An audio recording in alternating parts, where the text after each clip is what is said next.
10वीं पास बहू। काजल की शादी सुमित के साथ हो गई। काजल के माँ बाप का एक कार एक्सीडेंट में देहांत हो जाने की वजह से उसकी पढ़ाई 9th क्लास के बाद हो नहीं पाई, क्योंकि काजल को उसके मामा जी ने पाल पोस कर बड़ा किया था, लेकिन उसे पढ़ाया लिखाया नहीं। काजल के अच्छे नेचर और उसकी सुंदरता को देखकर सुमित को वो पसंद आ गई और सुमित ने काजल के साथ शादी कर ली। शादी के बाद हमारी बहू भले ही कम पढ़ी लिखी है, लेकिन लाखों में एक है। सही कहती हो। पड़ोस वाले शर्मा जी अपनी बहू से बड़े परेशान हैं। उनकी कोई बात ही नहीं सुनती। अरे लेकिन हमारी काजल, वो तो हमारा खूब कहा मानती है और घर का काम भी कितने अच्छे से करती है। सही कहती है मम्मी। पहले मुझे भी लगता था आजकल के जमाने में सिर्फ 9th क्लास पास लड़की कुछ अजीब लगता है, लेकिन घर उसने कितने अच्छे से संभाल लिया है।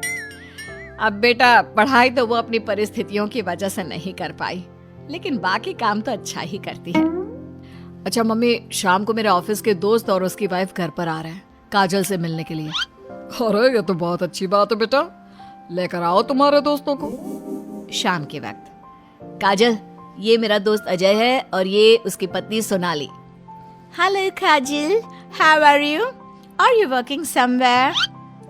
माफ करना जी, मैं आपकी बात समझ नहीं पाई।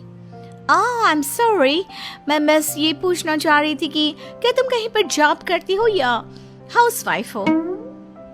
जॉब? आपका मतलब नौकरी ना, लेकिन वो मैं कैसे कर सकती हूँ? ये तुम्हारी वाइफ क्या कह रही है? क्या तुम अपनी वाइफ को जॉब नहीं करवाना चाहते? अरे नहीं नहीं दोस्त, वो बात नहीं है। एक्चुअली काजल सिर्फ 9th पास है ना, इसलिए। Oh my god, are you serious? Sumit आजकल के जमाने में और सिर्फ 9th पास? आजकल तो गांव की लड़कियां भी कॉलेज की पढ़ाई पूरी करती है। काजल, क्यों पढ़ाई नहीं की तुमने? बस मेरे सामने कुछ ऐसी प्रॉब्लम थी जिसकी वजह से मैं पढ़ाई नहीं कर पाई जी। सुमित को अपने दोस्तों के सामने बहुत अजीब लगता है कि सब लोग इतने पढ़े लिखे हैं और उसकी बीवी सिर्फ 9th पास है, लेकिन वो काजल को बहुत पसंद करता था, इसलिए वो काजल से कुछ नहीं कहता। लगता है इनको इनके दोस्त के सामने बहुत अपमान जैसा महसूस हो रहा है।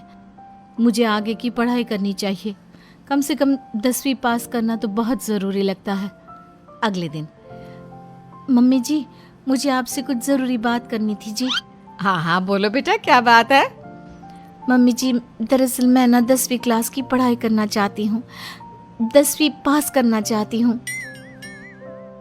लेकिन बेटा, अब घर के इतने सारे काम, जिम्मेदारियों के बीच तुम 10वीं की पढ़ाई कैसे करोगी?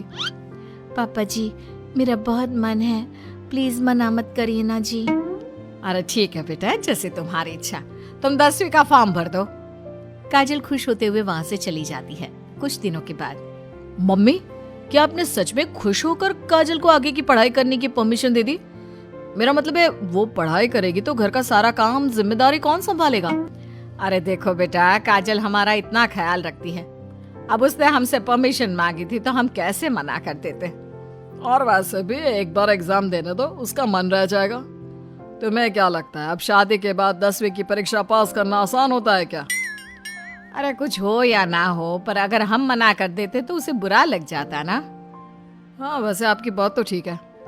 मम्मी पापा, हमें काजल का दिल नहीं तोड़ना चाहिए। अगर कुछ होगा तो ठीक है, नहीं तो कोई बात नहीं। वैसे भी एग्जाम पास करना बहुत मुश्किल सी बात है। 1 महीने के बाद, मम्मी जी, मुझे 10वीं का एग्जाम देना था, लेकिन एक प्रॉब्लम है। अरे क्या हुआ बेटा, बताओ मुझे। मम्मी जी, मैं प्रेग्नेंट हूँ और ऐसी हालत में मुझसे पढ़ाई और काम दोनों चीजें नहीं हो पा रही है।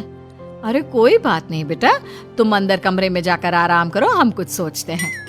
काजल के जाने के बाद, मैंने कहा था ना, इसे अपने मन की कर लेने दो।